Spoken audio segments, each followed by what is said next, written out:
नमस्कार, किस्सा यूपी का देख रहे हैं आप और मैं हूं आपके साथ दिव्या सिंह। उत्तर प्रदेश में योगी आदित्यनाथ की सरकार ने हलाल सर्टिफिकेशन को लेकर जैसे ही एक्शन लिया, हलाल सर्टिफिकेशन को लेकर सियासी बवाल भी शुरू हो गया है। समाजवादी पार्टी ने योगी सरकार पर बड़ा आरोप लगाया है। सपा ने कहा है कि अगर प्रदेश में ऐसा हो रहा है तो यह अपने आप में बड़ा सवाल है। वहीं सरकार पर मिलावटखोरी को बढ़ावा देने का भी आरोप लगाया है।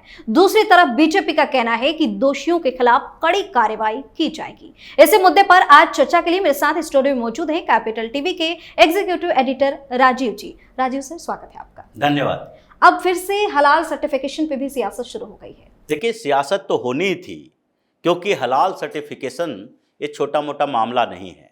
ये एक बड़े इकोनॉमी को सर्कुलेट करता है, संचालित करता है। और समाजवादी पार्टी, अखिलेश यादव की बात करते हैं, ये समाजवादी पार्टी है, वो उससे पैसे लेता है। ये सिर्फ पैसे देने वाले नहीं हैं। ऐसा नहीं है कि चुनावों के समय जो अखिलेश यादव की पार्टी पैसे बांटती है मौलानाओं को कि हमारे पक्ष में वोट देने के लिए लोगों को कहो, वो पैसे बांटती सिर्फ नहीं है, पैसे लेती भी है। और हलाला सर्टिफिकेशन की बात करते हैं, हलाल सर्टिफिकेशन, ये हलाल सर्टिफिकेशन पर पहले रोक लगनी चाहिए। अब तक रोक नहीं लगी क्योंकि कानूनी तरीके से इस पर चर्चा ही नहीं हुई। एक एफआईआर हुआ और उसके बाद ये मामला सामने आया। लेकिन अखिलेश यादव क्या कर रहे थे इतने सालों तक? अखिलेश यादव को क्या उन कंपनियों से, फैक्ट्रियों से पैसे नहीं मिले जो कि हलाल का सर्टिफिकेशन देता है? इस सर्टिफाई करने का कौन सा तरीका है? क्या हलाल सर्टिफिकेट जो देता है उसमें उसकी क्वालिटी चेक करता है? क्या उसकी क्वालिटी को देखता है, परखता है आईएसआई की तरह? ये जो मार्क्स होते हैं और जो आप सर्टिफाइड करते हैं उसमें गुणवत्ता देखी जानी चाहिए, उसमें धर्म नहीं देखी जानी चाहिए। यहां पर क्या हो रहा था? यहां पर हो रहा है कि गुणवत्ता तो अपनी जगह पर है और यहां पर सिर्फ धर्म को देखकर सर्टिफाई किया जाएगा। अब जो मुसलमानों के बीच बार बार कहा गया कि आप जो सामान खरीदें वो हलाल सर्टिफिकेट को देखकर खरीदें। पहले ये बात चली कि हलाल यानी कि मीट की दुकानों पर जो लिखा रहता है हलाल मीट शॉप, और बाद में क्या पता चला कि आटा का पैकेट जो है उस पर भी हलाल लिखा हुआ है। जो सब्जियां मार्केट में पैक्ड फूड मिल रही है उस पर भी हलाल लिखा हुआ है। चाय पत्ती तक पर, चाय पत्ती, यहां तक कि पिछले दिनों कर्नाटक में एक बड़ा विवाद चला था और वो था आइसक्रीम को लेकर कि हलाल आइसक्रीम जैसे ही मार्केट में आया, हलाल आइसक्रीम, जो आइसक्रीम के ऊपर हलाल लिखा हुआ है, लोगों ने सवाल खड़ा करना शुरू कर दिया कि आइसक्रीम में हलाल का क्या मतलब है। वहीं से शुरू हुआ था विवाद और लोगों ने देखना शुरू कर दिया कि हलाल लिखा कहां कहां पर होता है। क्योंकि यहां के हिंदू किसी आटे वाले से आटा खरीदने के समय नहीं देखते, या फिर वो नहीं देखते कि जो सब्जी बेच रहा है वो हिंदू है या मुसलमान है। और जब थोड़ी बहुत समस्या इन लोगों को होने लगी तो उसके बाद इन लोगों ने अपना ओरिजिनल नाम छुपाना शुरू कर दिया। ये तो इस बीच जो चलने लगा है, ये नेट बैंकिंग के साथ साथ यूपीआई पेमेंट से इन लोगों की एक नई समस्या बढ़ गई। क्योंकि जब यूपीआई पेमेंट करते हैं लोग तो उसमें ओरिजिनल नाम सामने आता है। अब किसी का नाम सद्दाम हुसैन है तो सद्दाम हुसैन वेरीफाइड नाम आता है, और सद्दाम हुसैन नाम रखने वाला व्यक्ति किस मानसिकता का होगा ये लोगों को समझ में आता है कि ये अपना जो बंटी, संटी, मोनू नाम रख के इन लोगों ने अपना ओरिजिनल नाम छुपाया है। उसके पीछे भी एक बड़ी वजह है कि हिंदुओं को लगने लगा कि ये हमारे लिए तो खतरा पैदा करता है, हमारे खिलाफ जाता है, हमारे ऊपर ही नए नए आरोप गढ़ता है और हमसे ही बोलता है कि हम डिस्क्रिमिनेशन के शिकार हैं। हिंदुस्तान में मुसलमान हैं जो परेशान हैं और हम ही इसको बढ़ाने में भूमिका निभाते हैं। तो जब ये विवाद शुरू हुआ हलाल आइसक्रीम का, तो उसके बाद लोगों ने सोशल मीडिया पर देखकर लिखना शुरू किया और जब पता चला कि आटे का पैकेट है उस पर कोने में हलाल सर्टिफाइड वो लिखा हुआ है।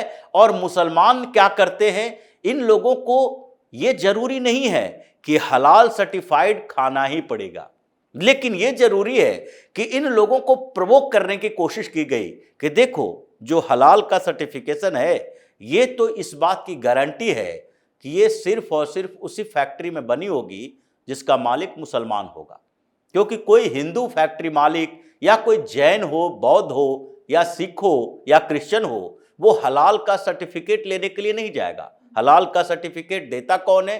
हलाल का सर्टिफिकेट भी इन्हीं के संगठन देते हैं, जमीयत उलेमा-ए हिंद हलाल सर्टिफिकेशन केंद्र। ये ऐसे ऐसे मद्रास में, वहां पर मुंबई में ये इंस्टीट्यूशन बनाए हुए हैं जो सिर्फ हलाल का सर्टिफिकेशन इन लोगों को देंगे। ये कोई सरकारी एजेंसी तो है नहीं, ये इस्लामिक एजेंसी है, यानी कि ये इस्लाम से संचालित होता है कि हमें कुरान से ये मान्यता मिली है और जो इनके खलीफा हैं अभी तक वर्चुअली, वो लोगों ने इनको सर्टिफाइड किया है, सऊदी अरब से संचालित होते हैं और वो सर्टिफाई करता है कि इन लोगों को अधिकार मिला हुआ है, ये सर्टिफिकेट प्रदान करेंगे। अब जब ये सर्टिफिकेट देंगे तो ये सर्टिफिकेट के लिए पैसे लेंगे। ये तो अलग एक गोरख धंधा है कि जिन लोगों को मुसलमानों को सामान बेचना है वो लोग इस प्रलोभन में पड़ेंगे और उसके बाद सर्टिफिकेट लेने जाएंगे तो वो क्या कहेगा, हम तुम्हें एक सर्टिफिकेट दे रहे हैं जिसके आधार पर मुसलमानों के उस गैंग में तुम शामिल हो जाओगे जो अपने प्रोडक्ट मुसलमानों के बीच बेच पा रहे हैं। अब जब उसे उस गैंग में शामिल करना है तो पैसे तो लगेंगे, उसमें यह नहीं देखा जाएगा कि इसमें हराम प्रोडक्ट का यूज किया गया है कि नहीं, ये सही में हलाल है कि नहीं, लेकिन फिर भी सर्टिफिकेट देने के लिए पैसे दिए जाएंगे। और जब इन बड़े बड़े ये जो एजेंसियों को पैसे मिलेंगे तो ये पैसा कहाँ जाएगा, जो इनको सर्टिफिकेट दिया है कि तुम हलाल का सर्टिफिकेशन कर सकते हो। अब ये कहाँ से जाएंगे, ये हिंदुस्तान के अंदर से संचालित नहीं होते, ये तो सऊदी अरब से संचालित होंगे। ये मक्का मदीना ट्रस्ट देगा इसको, उन लोगों के यहाँ से ये सर्टिफिकेट लेके आएंगे कि हमें अधिकार दिया जाए कि हम हलाल और हराम के बीच अंतर को समझें और एक हलाल सर्टिफिकेट जारी कर सकते हैं। अब ये पैसा जब उसे देंगे तो वो लोग इन्हें सर्टिफाई करने के लिए एक लाइसेंस देगा। तो लाइसेंस फीस जो ये नीचे से ऊपर तक चल रहा है एक तरीके से टैक्स है, और उस टैक्स के पैसे का इस्तेमाल कहाँ होता है, अलग अलग जगहों पर जो फिर से छनता हुआ आता है ये फिल्ट्रेशन थ्योरी के माध्यम से कि नीचे से ऊपर तक ये इकोनॉमी चलता है और फिर नीचे से लोग 2-2 रुपया 4-4 रुपया चंदे के तौर पर हलाल सर्टिफाइड खाना खा के लेते हैं, सामान लेके देते हैं और वो फिर पहुंचता है उस फैक्ट्री तक, फैक्ट्री पहुंचाता है उस जगह पर जो सर्टिफाइड करता है इसको, और वो पहुंचाता है अपने उस एजेंसी को जहां से उन्हें सर्टिफाइड करने का लाइसेंस मिलता है, लाइसेंस फी के तौर पर। आरोप है कि देश विरोधी गतिविधियों में भी इन पैसे का इस्तेमाल होता है। वही बात है, ये जो चेन की बात हम कर रहे हैं वो क्यों बोले कि फिल्ट्रेशन थ्योरी है, ये नीचे से ऊपर तक ये पैसे इकट्ठे होते हैं सैकड़ों करोड़, और वो जाते हैं उन विदेशी एजेंसियों के पास जो इस्लाम के नाम पर इन लोगों को हलाल सर्टिफिकेट देने का लाइसेंस देता है। वहां से क्या होता है, फिर रीडिस्ट्रीब्यूशन होता है। जो हिंदुस्तान के अंदर इतने सारे अचानक से मस्जिद बनने लगे तो क्या ये कहा जाए, ये माना जाए, जो ये चिल्लाते हैं कि सच्चर कमेटी ने कहा था सबसे ज्यादा पिछड़ा मुसलमान है, क्या ये माना जाए कि सारा मुसलमान पिछड़ा है? क्या ये मान लिया जाए कि इन लोगों के पास पैसे कम हैं? ये चिल्ला चिल्ला कर बोलते तो हैं, लेकिन अगर पिछड़ेपन की बात की जाए तो ये हकीकत भी है, 80% पिछड़ा हुआ मुसलमान है। लेकिन फिर भी अचानक से ये झुग्गी झोपड़ी के कॉलोनियों के बीच एक बेहतरीन संगमरमर का मस्जिद कैसे बन जाता है? ये छोटे छोटे मोहल्लों में जिसके पास लोगों के पास अपने रहने के लिए, मुसलमानों के पास पैसे नहीं है, जो रेंट पे रहता है, उस जगह पर भी 100 गज का एक प्लॉट खरीदा जाता है या फिर एक मकान खरीदा गया और वहां पर 100 गज में मस्जिद बनाई जाती है। ये कहां से पैसे आते हैं? क्या इन लोगों को औकात है कि ये अपने चंदे से 50 लाख रुपए का दिल्ली जैसी जगह पर किसी मोहल्ले में एक फ्लैट खरीद ले? ये नहीं खरीद सकता, ये मस्जिद नहीं बना सकते। ये वही फिल्टर्ड होके पैसा आता है वापस मस्जिदों में, इसी से मदरसे बनते हैं। ये मजार बनाने का जो चलन चला है उसी से चलता है। और इन जगहों पर लाए कौन से लोग जाते हैं?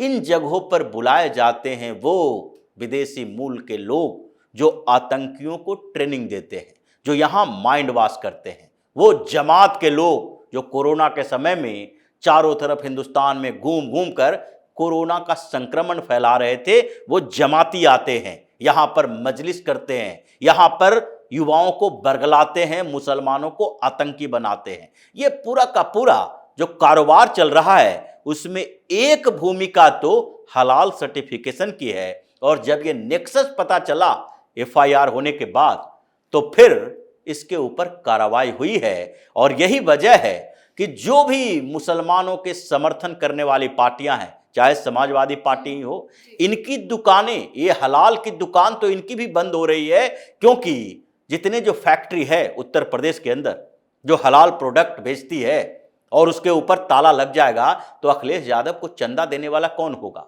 ये जो इनके विधायक सांसद मुस्लिम हैं, इनको चंदा देने वाला कौन होगा?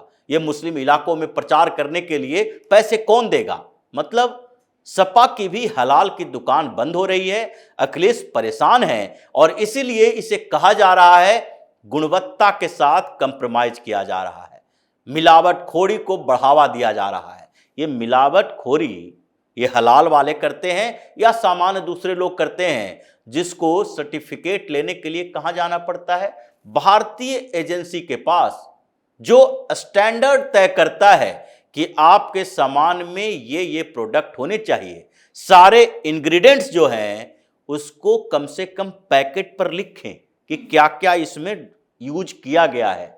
ये सारे तरीके जो हैं सरकारी हैं और उस पर चेक होता है, उसको शुद्ध बनाया जाता है, तब उसे मार्का मिलेगा, स्टैंडर्ड मार्क मिलेंगे। लेकिन ये हलाल वाले इन प्रोडक्ट्स के मतलब नहीं है, इसको तो सिर्फ मतलब है मुसलमानों के बीच एक सर्टिफिकेट चाहिए, ठप्पा चाहिए, मुहर चाहिए कि हम हलाल बेच रहे हैं, तो आप जो मुस्लिम है वो सारे इसी से खरीदे।